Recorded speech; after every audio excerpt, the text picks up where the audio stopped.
గత కొన్ని రోజులుగా బాలీవుడ్, టాలీవుడ్ సినీ పరిశ్రమల్లో దీపికా పదుకొనే పేరు హాట్ టాపిక్ గా మారింది. దీనికి ప్రధాన కారణం ప్రభాస్ హీరోగా, సందీప్ రెడ్డి వంగ దర్శకత్వంలో తెరకెక్కుతున్న స్పిరిట్ చిత్రం నుంచి ఆమె తప్పుకోవడం. అదే సమయంలో అల్లు అర్జున్, అట్లీ కాంబినేషన్ లో రూపొందుతున్న కొత్త చిత్రంలో చేరడం సోషల్ మీడియాలో సంచలనం సృష్టిస్తోంది. దీపికా పదుకొనే కల్కి 2898 ఏడి చిత్రంతో టాలీవుడ్ లో అడుగుపెట్టి తన నటనతో మంచి గుర్తింపు సంపాదించింది. అయితే స్పిరిట్ చిత్రంలో ఆమె నటించబోతున్నట్లు మొదట న్యూస్ అయితే బయట హల్చల్ చేసింది. ప్రభాస్ తో నటిస్తోందన్న టాక్ ఎంత త్వరగా స్ప్రెడ్ అయిందో, చెయ్యట్లేదన్న వార్త అంతకు మించి స్ప్రెడ్ అయి బాలీవుడ్ తో పాటు సోషల్ మీడియాను షేక్ చేసింది.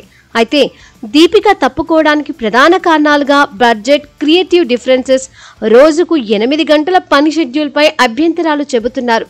సోషల్ మీడియాలో వచ్చిన పోస్టుల ప్రకారం దీపిక తన విలువ, విజయవంతమైన ట్రాక్ రికార్డును నొక్కి చెప్పగా, సందీప్ రెడ్డి వంగ ఆమె ఫీజు చెల్లించలేనని, అవసరమైన పిఆర్ గేమ్స్ ఆడారని ఆరోపించారు. ఈ వివాదం దీపిక నిర్ణయంపై మరింత దృష్టి కేంద్రీకరించింది.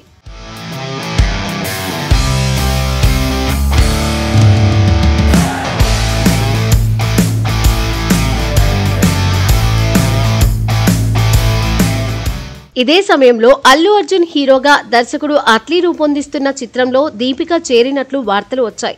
ఈ చిత్రంలో ఆమెతో పాటు మృణాల్ ఠాకూర్, జాన్వీ కపూర్ వంటి నటీమణులు కూడా నటిస్తున్నట్లు సమాచారం. ఈ ప్రాజెక్ట్ దీపికకు ఆకర్షణీయంగా ఉండటానికి కొన్ని కారణాలున్నాయి. అందులో ముందుగా దీపిక ఇప్పటికే అట్లీ దర్శకత్వంలో వచ్చిన జవాన్ సినిమాలో నటించి మెప్పించింది. దీంతో అట్లీ మీద నమ్మకంతోనే బన్నీ ప్రాజెక్టుకు ఓకే చేసిందనే వార్తలు కూడా వినిపిస్తున్నాయి. ఇక ఈ చిత్రంలో అల్లు అర్జున్ ట్రిపుల్ రోల్ చేయనుండడంతో దీపికకు స్క్రీన్ పై ఎక్కువసేపు కనిపించే అవకాశం ఉండడంతో పాటు దీపిక పెట్టిన కండిషన్స్ కు సన్ పిక్చర్స్ ఓకే చేయడంతో దీపిక ఈ ప్రాజెక్టుకు ఓకే చెప్పినట్లుగా తెలుస్తుంది. దీపిక నిర్ణయం వెనుక ఆమె కెరియర్ ను మరింత బలోపేతం చేసుకోవాలనే ఆలోచన స్పష్టంగా కనిపిస్తోంది. ఇక మరోవైపు సందీప్ రెడ్డి వంగ స్టైల్ ఆమెకు సౌకర్యవంతంగా అనిపించకపోవచ్చనే టాక్ కూడా బలంగా వినిపిస్తుంది. దీపికా పదుకొనే స్పిరిట్ నుంచి తప్పుకొని అల్లు అర్జున్, అట్లీ చిత్రంలో చేరడం సినీ అభిమానులకు ఆసక్తికరమైన అంశం. ఈ చిత్రం ఆమెకు టాలీవుడ్ లో మరో బ్లాక్ బస్టర్ ను అందిస్తుందని అభిమానులు ఆశిస్తున్నారు.